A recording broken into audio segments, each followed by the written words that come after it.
So we've covered adding new files to the Git repository. Another thing Git will keep track of is changes made to existing files. So let's see how this looks.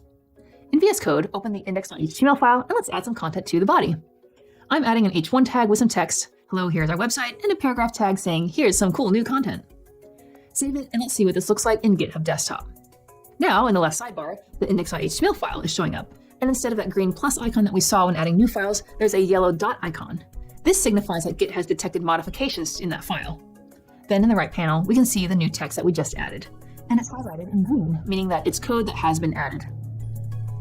So let's make a commit. I'll make the commit message something like added content to index.html.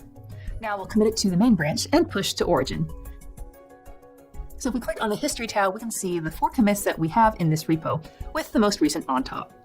And if we go back to github.com to the repository page, we can see the same history up there if we click on the 4 commits link on the right side, again with the newest commits on top and the oldest ones on the bottom.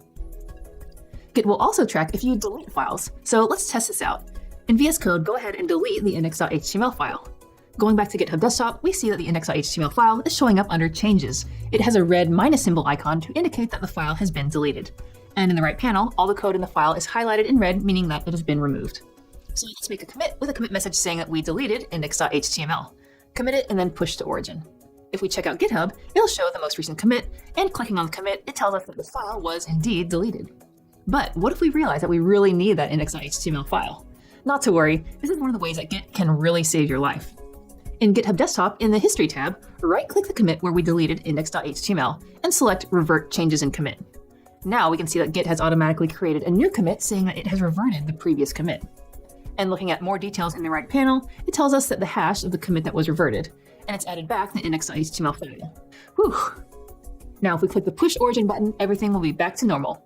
In VS Code, the index.html file will be back, and in GitHub, if we refresh, we can see the commit reverting it, and the index.html file is also back where it belongs.